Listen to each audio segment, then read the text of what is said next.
मिनश्शैतानिर्रजीम बिस्मिल्लाहिर्रहमानिर्रहीम। तमाम तारीफ़ें अल्लाह रब्बुल इज़्ज़त के लिए और हज़ारों करोड़ों दरूद सलाम ग्रामीण पर। आज मैं ATC के हवाले से हमारे बहुत सीनियर शेख नवाज़ अज़ीज़ साहब, जो हर दिल अज़ीज़ भी हैं ATC में और इन्होंने बड़ी खिदमत अंजाम दी हैं, मैं इनका थोड़ा सा तारुफ़ करा दूँ। उन्होंने लेट 60s में सिविल एविएशन ज्वाइन की है। उस वक्त महकमा शहरी हवाबाजी होता था, डिपार्टमेंट ऑफ सिविल एविएशन, और उसके बाद ये अथॉरिटी बन गई 82 में, तो उसके बाद ये अथॉरिटी में आ गए और इन्होंने अपनी 50 साल की उम्र में जब हुए तो रिटायरमेंट ले ली, पहले कबल अज़ वक्त उसको कहते हैं, और उसके बाद ये बैरून मुल्क बाकी तफसील ये बताएंगे। तो आपको खुश आमदेद कहते हैं सर। अस्सलाम वालेकुम। वालेकुम अस्सलाम, बहुत बहुत शुक्रिया आपका इंट्रो का। सर ये तो बस एक बहाना है आपसे मुलाकात का, और हमारे जो रिटायर साथी हैं जिन्होंने आपके साथ काम किया है तो आपसे वाबस्तगी रही है, क्योंकि हॉटलाइनें भी होती हैं स्टेशनों के दरमियान। उस ज़माने में ज़्यादा उस पर भी फोकस होता था। तो अगर नाम से शख्सियत से नहीं जानते या चेहरे शनासी नहीं है तो पस मंज़र में नाम से बखूबी वाकिफ़ हैं। जी बिल्कुल। तो सर सबसे पहले मैं शुरू करूंगा कि आप अपना जो है इब्तदाई आपका लड़कपन और बचपन कहाँ गुजरा और कहाँ आपने इब्तदाई तालीम हासिल की। मेरी जो हाई स्कूल एजुकेशन है वो तो गुजरांवाला इस्लामिया हाई स्कूल में मैंने मैट्रिक पास किया। इसके बाद फिर मैं कराची चला गया और ग्रेजुएशन जो है मैंने कराची यूनिवर्सिटी से की। सिविल एविएशन महकमा जो है जब गवर्नमेंट का डिपार्टमेंट था तो 1957 में मैंने ज्वाइन किया था। तो ये मेरा 57 से लेके फिर मैंने 1965 तक मैं, उसके बाद मेरी सिलेक्शन हो गई एज एयर ट्रैफिक कंट्रोलर और फिर एयर ट्रैफिक कंट्रोलर बन गया। इस तरह मेरा ये, और एयर ट्रैफिक कंट्रोलर में काफ़ी देर तक रहा। 1987 में मैं प्रमोट हुआ एज एयर अपना क्या नाम इसका कॉर्पोरेट मैनेजर ATC में। जी कॉर्पोरेट मैनेजर। हाँ, और फिर 87 में मैंने मैंने ज्वाइन किया जब एक मिनट 57 मैंने तो ज्वाइन किया था ना। जी जी।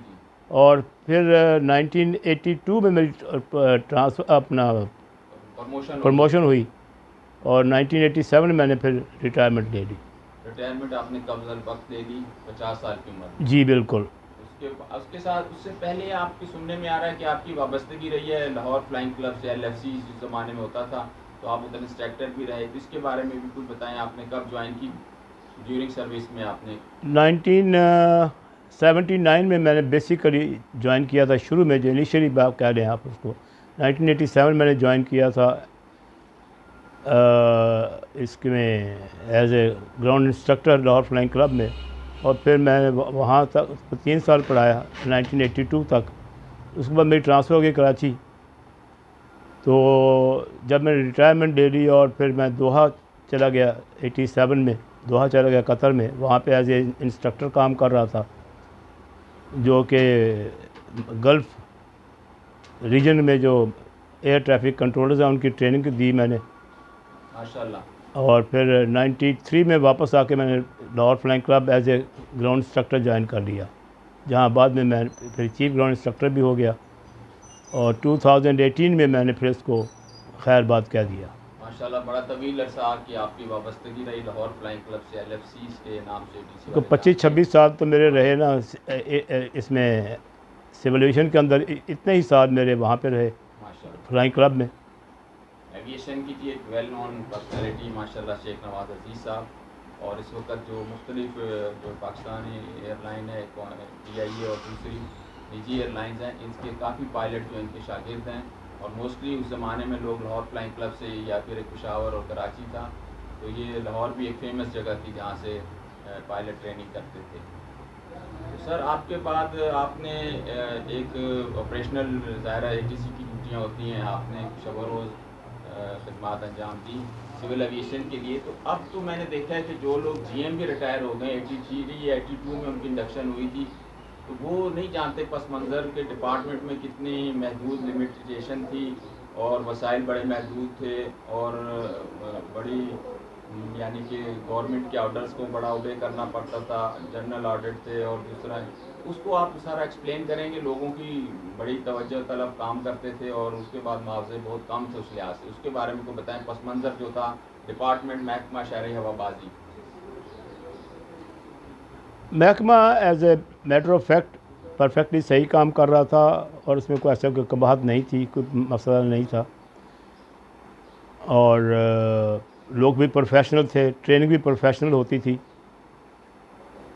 गो ट्रैफिक कम थी लेकिन वहाँ पे उस ज़माने में इतनी फैसिलिटीज़ नहीं थी, जैसे रेडार लग गया या डीएमई लग गई और भी चीज़ें आ गई, आईएनएस आ गया, जीपीएस आ गया। ये उस ज़माने में चीज़ें नहीं थी। सारी ट्रैफिक जो थी वो आपकी प्रोसीजरल ट्रैफिक हुआ करती थी।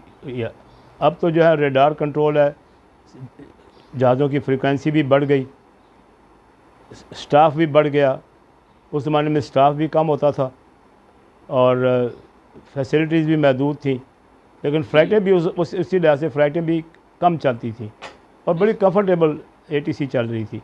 नहीं सर, इसमें आप लोग को बड़ा क्रेडिट जाता है, आप लोगों ने बड़ी तनदेही से काम किया, पूरी जिम्मेदारी से गाँव के स्टैंडर्ड को मेंटेन रखा। उसी की वजह से जनरल ज़ियाउल हक ने फिर 7 दिसंबर 1982 को सिविल एविएशन अथॉरिटी डिक्लेयर किया। तो आप लोगों को खराज तहसीन पेश करते हैं जिन्होंने इतनी दिलजमी से इसकी बुनियाद रखी। 1947 से जो इदारा शुरू हुआ, तो सर उसके बाद आपकी फ़नून लतीफ़ा, अदब, खेल से भी आपकी कोई दिलचस्पी रही ड्यूरिंग सर्विस और फ्लाइंग क्लब से वाबस्तगी के दौरान? नहीं, असल में जहाँ तक तरह का खेल कूद का वो तो मैं ज़्यादा इसमें नहीं रहा, लेकिन मेरा जो ताल्लुक़ है वो ज़्यादा था टीचिंग की तरफ, जो मेरा एक एप्टीट्यूड था। नतीजा ये है कि उसी एप्टीट्यूड की वजह से मैं on the job training instructor भी लगा रहा और इसके बाद मैंने पायलट्स को भी पढ़ाना शुरू कर दिया। मैं ख़ुद FO flight operation officer license holder हूँ और मैंने PPL भी किया हुआ है माशाल्लाह। और इसके बाद मैंने फिर 79 से लेकर 82 तक मैं पायलट्स को पढ़ाता रहा फ्लावर फ्लाइंग क्लब में। और फिर दूसरा स्पेल जो मैंने पढ़ाने का शुरू किया 87 से लेकर 93 तक मैंने दोहा कतर में पढ़ाया, गल्फ़ कंट्रीज़ के जो एयर ट्रैफिक कंट्रोलर्स हैं उनको। और फिर 93 से लेकर 2018 तक मैंने पढ़ाया इनको फ्लाइंग क्लब के पायलट्स को। मुझे ये फ़ख्र है कि मैं एक लड़के को पढ़ाया 1982 में। उसके बाद वो पायलट हो गया PIA में, फिर वो अपने बेटे को लेके आया मुझसे पढ़ाने के लिए। माशाल्लाह माशाल्लाह। मैंने फिर उसको भी पढ़ाया, वो भी PIA में फिर सेकंड जनरेशन भी आ गई, 2 जनरेशन मैं पढ़ा चुका हूँ। माशाल्लाह, बड़ा क्रेडिट जाता है जी आपको। और मेरे अपने ख़ानदान की बात मैं करूँ अपनी, तो मैं एक एविएशन में हूँ। मेरा बड़ा बेटा जो है वो भी गल्फ एयर में है, बहरीन में, वो भी फ़्लाइट ऑपरेशन में है। छोटा बेटा भी एयरलाइन में है। और सबसे अहम चीज़ जो है, मेरा जो ग्रैंड सन है वो आजकल फ्लोरिडा में एज ए इंस्ट्रक्टर लगा हुआ है। वो फ्लाइंग इंस्ट्रक्टर है वहाँ पे, वहीं पे उसने फ़्लाइंग की और वहीं पे वो जॉब में लगा हुआ है। बड़ी वाबस्तगी माशाल्लाह एविएशन से। तो तीन नस्लें हमारी हैं जो एविएशन के साथ अटैच हैं। Great by the grace of Allah, अल्हम्दुलिल्लाह। माशाल्लाह। तो सर ये बताएं, आप PTV के ड्रामे दौर में बड़े मशहूर हुआ करते थे और लोक विरसा वगैरह, इस तरह की भी आपकी कुछ दिलचस्पियाँ थीं या आप सिर्फ किताब और इंस्ट्रक्टरशिप के अलावा, ऑपरेशनल ड्यूटियों के अलावा भी कुछ आपके मशागिल थे? नहीं, मैं टीवी देखते तो हैं लेकिन सिर्फ बहुत थोड़े अरसे के लिए, क्योंकि ज़िम्मेदारियाँ ज़्यादा थी, घरेलू ज़िम्मेदारी ज़्यादा थी और कुछ पढ़ने पढ़ाने का शौक़ था। तो ज़्यादा तवज्जो जो मेरी रही है वो ऐसे तालीम पे ही रही है। माशाल्लाह। जी हाँ। तो सर अभी हम आपको माजी में ले जाएंगे जब आपने ज्वाइन किया था महकमा डिपार्टमेंट सिविल एविएशन। तो उस दौर के कोई साथी दोस्त जिनका आप नाम लेना चाहें या जिनकी शख्सियत से आप मुतासिर हुए ड्यूरिंग सर्विस, उनका कोई अगर तस्करा कर दें तो रहनुमाई होगी। मेरे लिए जो सबसे ज़्यादा अहम और जो एक जामे शख्सियत देखी है मैंने, और जिनको मैं अप्रिशिएट भी करता हूँ, वो है ज़हीरुद्दीन जसवाल साहब। जसवाल साहब। वो अगर से जब वो एयरडोम ऑपरेटर भर्ती होकर आए थे तो वो मैंने उनको ट्रेनिंग की थी। बाद में वो उनके वहाँ पब्लिक सर्विस कमीशन में सिलेक्शन हो गई तो वो अफसर बन गए। लेकिन जितना उसको पूरा एतमाद था ATC के अंदर, जितनी उसकी पेशेंस थी, जिसका कॉन्फिडेंस था, वो मैंने किसी और कंट्रोलर में नहीं पाया। माशाल्लाह। बड़ा कूल माइंडेड, और एमरजेंसी को जो डील करना था, हमारे यहाँ तो ये होता है ना कि जहाँ किसी जहाज़ ने हाईजैक की कॉल दी या SOS से दे दिया उसने, या नहीं पैन नहीं, इमरजेंसी कॉल, जी हाँ, मेडे मेडे की कॉल दी तो कंट्रोलर के खाम के हाथ भूल जाते हैं, और उससे माइक जो है वो कांपना शुरू हो जाता है उसके हाथ में से, मुंह से बात नहीं निकलती। प्रेशर होता है जी। एक साइकोलॉजिकल प्रेशर होता है, जबकि ज़हीर में ऐसा नहीं था। बहुत काम क्वाइट आदमी था जी। अगर ज़हीरुद्दीन जसवाल साहब ये सुन रहे हों तो हम उनको सलाम पेश करते हैं, और ये इतराफ़ किया है शेख नवाज़ अजीज़ साहब ने भी। देखें जी, वो माशाल्लाह फिर कितनी पोस्ट डायरेक्टर लाहौर 2002 या 3 में मेरी याददाश्त अगर काम कर रही है, तो as a director Lahore airport retire हुए। उनकी बड़ी खिदमत है, अल्लाह उनको खुश रखे, सेहतमंद रखे, आमीन। तो सर ये अपने बच्चों के बारे में आपने अभी बताया है, और माशाल्लाह आपकी जो 3rd जनरेशन है, आपके पोते माशाल्लाह गैर मुल्क में ऑस्ट्रेलिया का आपने जिक्र किया कर रहे हैं, तो ये आपने प्री प्लान किया था कि एविएशन में बच्चों को या पोतों को डालूं, या इनका ट्रेंड था, ज़हनी रुझान था शुरू से इस तरफ? असल में ये है कि चूँकि मैं एविएशन में आया, मुझे अच्छी लगी। मेरा जो एविएशन के अंदर आना है वो तो एक मजबूरी थी कि नौकरी करनी है कहीं ना कहीं, वो तो आ गया इसके अंदर। जी। लेकिन मैं उस ज़माने, अब का नहीं मुझे पता कि अब सूरत हाल क्या है ATC के अंदर, लेकिन जिस ज़माने में मैं नौकरी करता था या नौकरी की मैंने, वो एक बहुत ही पुरअमन और एक मुतमईन नौकरी थी, जिसमें कोई पसूड़ी नहीं थी, परेशानी नहीं थी। तनख्वाहें अगरचे कम थी, लेकिन उस वक़्त के लिहाज से सुकून था, अल्हम्दुलिल्लाह। तो ये है। तो जो बच्चे मेरे जो आए हैं, ये मैं ख़ुद इनको लेकर आया हूँ, क्योंकि उनका एक माइंड था। सही है, नहीं आपका मास्टर इस फील्ड में इतना तजर्बा था, जी हाँ। आपने उनको इंट्रोड्यूस कराया। अब मेरे बड़े बेटे के पास भी FO है, छोटे बेटे के पास जो है वो FO तो नहीं है, लेकिन PIA से क्वालिफाइड है FO का कोर्स में। माशाल्लाह। और आपको ये सुन के शायद पहली दफ़ा जो आपने सुना होगा कि 1987 से, बल्कि इससे भी पहले की बात कर रहे हैं अगर हम, तो 1982 से भी पहले थोड़ी चले जाएँ, 1979 तक अगर चले जाएँ, तो 1979 से लेकर 2016 या 2018 तक मेरी लिखी हुई किताबें जो थीं वो पारस को पढ़ाई जाती रही हैं। सर यहाँ थोड़ी सी आपको कता कलामी माफ़ करें, आप ये बताएं कि आपकी कौन कौन सी बुक्स किस पे आपने मेहनत की, लिखी, जो शाया हुई और स्टूडेंट्स को फ़ायदा हुआ? मैंने जी किताबें जो लिखी हैं, एक तो लिखे, पहली बेसिक किताब जो लिखी है वो है कम्युनिकेशन प्रोसीजर्स के ऊपर। अच्छा। सबसे पहले जो पायलट है वो यही किताब आके पढ़ता है रेडियो कम्युनिकेशन के ऊपर, तो वो मैंने किताब लिखी, वो NX 10 के ऊपर बेस करती है, ICAO के। नंबर 1 किताब। फिर नंबर 2 मैंने एविएशन लॉ फॉर पायलट्स लिखी। नंबर 3 मैंने फ़्लाइट नेविगेशन की किताब लिखी। ये तो कहते हैं काफ़ी डिफ़िकल्ट सब्जेक्ट है। फिर फ़्लाइट प्लानिंग की किताब मैंने लिखी। फिर मैंने मेट्रोलॉजी 1 की किताब लिखी। फिर मेट्रोलॉजी 2 की किताब लिखी। माशाल्लाह। और फिर आखिर में जो किताब है वो है इंस्ट्रूमेंट फ़्लाइट प्रोसीजर्स, उसके ऊपर मैंने किताब लिखी। माशाल्लाह। तो ये 6-7 किताबें जो है ये मेरे क्रेडिट में है। आपने बड़ा सदका जारिया ATC के लिए किया इस लिहाज से। क्योंकि जब मैंने ज्वाइन किया था 79 में फ़्लाइंग क्लब को, तो उस ज़माने में कोई प्रॉपर किताब नहीं थी, या किताबें जो थी उनमें क्या पढ़ना है एज ए CPL होल्डर को, क्या पढ़ना है ALTP होल्डर को, क्या पढ़ना है PPL होल्डर को, जी। वो कोई वाज़े नहीं था। तो मैंने वो जो मटेरियल है वो कंपाइल किया, कुछ अपने पास से लिखा, और मैंने फिर एक किताब बना दी जो सिर्फ PPL के लिए होगी, या जो किताब जो होगी वो CPL के लिए होगी। माशाल्लाह। ATPL के ऊपर मैंने कोई किताब नहीं लिखी। तो ये मेरा एक था। आप लोग बिल्कुल आप पायलट को इदारे को रिप्रेजेंट कर रहे थे as a chief instructor, ground chief instructor, तो आपने उसके लिए काफ़ी किया और उनको यही मवाद चाहिए होता है। तो जब आप ज़ाहिर उनको पढ़ाते भी तो उनको बड़ी मदद मिली होगी। जब मैं कतर में गया तो वहाँ जो किताबें पढ़ाई जा रही थी तो मुझे पसंद नहीं आई। तो फिर वहाँ पे एक मेरे चीफ जो इंस्ट्रक्टर थे स्वीडिश काई बुकेस्ट, उनको मैंने एक तजवीज़ पेश की कि मैंने कहा मैं अपनी किताबें अगर बना के दूँ आपको, आप वेट कर लें उसको, आप अगर पसंद आती हैं तो इसको जो अब जो पढ़ा रहे हैं इसकी जगह नई किताबें दे देते हैं। तो मैंने उनको किताबें, अपनी पुरानी किताबें जो है रॉल्फ फ्लैंक क्लब वाली किताबें जो मैं यहाँ पे दे रहा था, मेहनत कर चुके थे जिसमें, तो वो मैंने उनको पेश की। उन्होंने कहा जी इसको इम्प्लीमेंट करें आप। माशाल्लाह। तो फिर वहाँ पे फिर उनकी सरपरस्ती के अंदर मेरी किताबें नेशनल सतह पे रिकगनाइज़ की गई। हाँ, पाकिस्तान, क्योंकि मैं वहाँ पे नेविगेशन भी पढ़ाता था और एयर ट्रैफिक कंट्रोल ATC भी पढ़ाता था। मैं उनका एरोड्रोम कंट्रोल और अप्रोच कंट्रोल।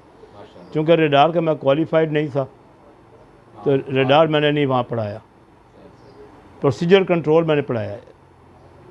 जब सर आप हेडक्वार्टर में कॉर्पोरेट मैनेजर थे ATS ब्रांच में, तो मुझे याद है आप लाहौर एयरपोर्ट आया करते थे सुबह 10-11 बजे की फ़्लाइट थी और या इस तरह, तो आपका बड़ा इधर इस्तकबाल होता था। नीचे से माली से लेके सब कोई गुलदस्ता लेके खड़ा है, बड़ा आप एक दिल अजीज शख्सियत थी आप माशाल्लाह, और आपका मज़ाक बड़ा मशहूर है, आप बड़ा जॉयली और हंसमुख माशाल्लाह शख्सियत के मालिक हैं। तो ये सर शुरू से आपकी तबीयत में था या सर्विस, क्योंकि कहते हैं ऑपरेशनल जॉब थोड़ी टेंस होती है तो उसको रिलीज़ करने के लिए? नहीं, ये शुरू से ऐसी थी, तबीयत ऐसी थी माशाल्लाह। लेकिन अब वो जोक वाला कम हो गया ज़रा। अच्छा। उम्र का तकाजा यही है। अपने व्यूअर्स को मैं यहाँ पे बताना चाहूँगा कि शेख नवाज़ अजीज़ साहब ने भरपूर लाइफ गुजारी माशाल्लाह। पहले ये सिविल एविएशन में काम की, ऑपरेशनल ड्यूटी की, हेडक्वार्टर में भी खिदमत अंजाम दी। उसके बाद फिर ये फ्लाइंग क्लब से 25 साल वाबस्ता रहे। तो उस लिहाज से देखा जाए तो इनको अभी 5 साल ही हुए रिटायर हुए, क्योंकि 18 तक ये बता रहे हैं 2018 तक फ्लाइंग क्लब में चीफ इंस्ट्रक्टर थे ग्राउंड। तो उसके बाद अब ये घर की लाइफ कर रहे हैं, घर वाली ज़िंदगी गुजार। आप इनसे पूछें कि रिटायरमेंट की आपके क्या मसरूफियत होती है, क्या आपके मशागिल हैं?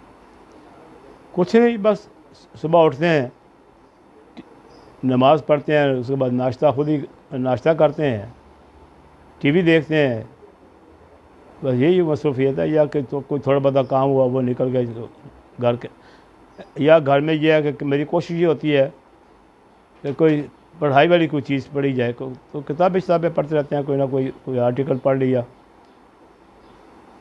ये देखें जी कितनी उन्होंने एक अहम बात की है। कहते हैं डॉक्टर और एयर ट्रैफिक कंट्रोलर किताब से कभी दूर नहीं हो सकता। अपडेट्स आती रहती हैं, लेटेस्ट रिसर्च आती है, नई नई चीज़ें इंस्टॉल होती हैं, तो उसको अपडेट तो अभी माशाल्लाह ये रिटायर हो चुके हैं 2 शोबों से, ATC और फ्लाइंग क्लब से, तो उसके बावजूद अभी तक इनकी किताब से दोस्ती कायम है। ये इल्म रोशनी है। और ये नौजवान ATCOs को भी मैं इस मौके पे कहूँगा कि देख लें कितने आप कमिटेड हैं अपनी फील्ड के साथ और नई नॉलेज गेन करने के लिए।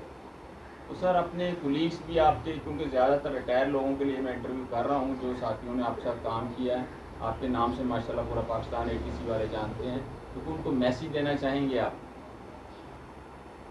मैं तो यही है कि जो ATC है वो एक बहुत ही दिलचस्प प्रोफेशन है और इसमें आपको एक फ़ख्र से महसूस होता है कि आप आप खेल रहे हैं पायलट्स के साथ, और आपकी ज़िम्मेदारी भी है कि इतनी जो जाने जहाज़ पे हैं जो फ्लाई कर रही हैं इस वक्त, उनकी जो सेफ्टी है वो आपके कंधों के ऊपर है।